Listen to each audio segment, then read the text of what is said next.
All right, welcome back, everyone. We're diving deep today, really deep. Mexico City's water crisis, that's where we're headed. A fascinating one, yeah. We've got some interesting sources lined up. Good old academic paper, always love those. Always got to have that solid base. A visual map, which is always kind of cool to actually see it, laid out. Yeah, it definitely helps to visualize the situation. And a report from an investigative journalist, always like digging into those. Get that on the ground truth, yeah. So by the end of this deep dive, should have a pretty good grasp, hopefully, on where this crisis comes from, how the city's geography plays into it, Right. and sadly, the inequalities we see when it comes to water access across the city. Yeah, can't shy away from that part of the story.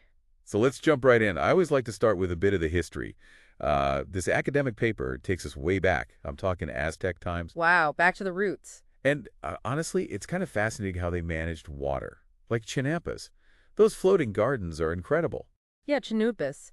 Really ingenious system, using the lake to their advantage. Yeah, and they have these canals and aqueducts, all super sophisticated for the time. Really carefully thought out water management. Makes you think, right? They were working with the environment, not just trying to conquer it. Yeah, there's a lot we could learn from their approach, probably. So then the Spanish conquistadors arrive and things start to shift, right? A big shift, yeah. They started draining the lakes, making way for a European-style city. Which the paper argues that's where a lot of the problems we see today really started, Yeah, disrupting that natural balance had huge long-term consequences. It's like, couldn't they see what they were doing? Draining the lakes, relying more and more on aquifers? Well, I guess hindsight is 2020. Plus, the whole idea of sustainability back then, it wasn't the same as now, was it? True, true. The focus was on growing the city, trade, all that.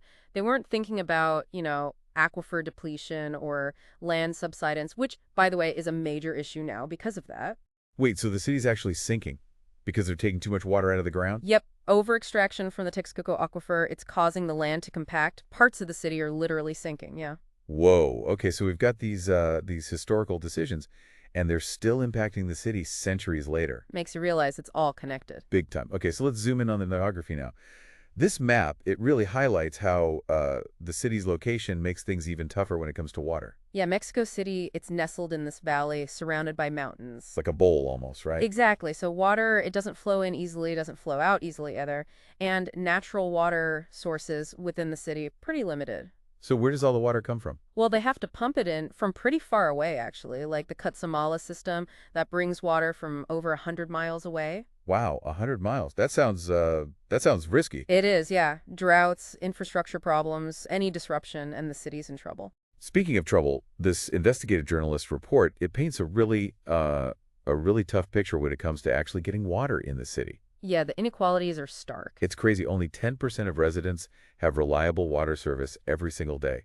Like, can you imagine? It's tough to fathom for those of us who take it for granted. The report contrasts the west side, which is wealthy, they've got gardens, plenty of water, Right. with the east side, which is largely impoverished. Places like Iztapalapa, residents might get water for just a few hours a day. It's heartbreaking, They rely on water trucks often, which are expensive and unreliable. Yeah, adding to the burden. And then the report talks about unplanned development, leaky pipes, all this stuff making the problem worse. Right. And get this, some people, they're so desperate, they're using contaminated well water, Jeez. putting their health at risk just to get some water. It really underscores how these inequalities amplify the impact of the crisis. Yeah, it's not just the water itself, it's the whole system of how it's managed and distributed. And who gets access and who doesn't. So we've got this history of decisions, right? Draining lakes, over-extracting from aquifers. Right, leading to the depletion of natural sources. Then we've got the geography, this bowl that makes it hard to get water in and out. And forces reliance on these distant, fragile sources. And on top of it all, these huge inequalities. Where having clean, reliable water, it's a privilege, not a basic right. It's a lot, Like, where do you even begin to tackle all this? It's definitely complex, multi-layered, but understanding all these factors, it's the first step to finding solutions. Solutions, I like that word.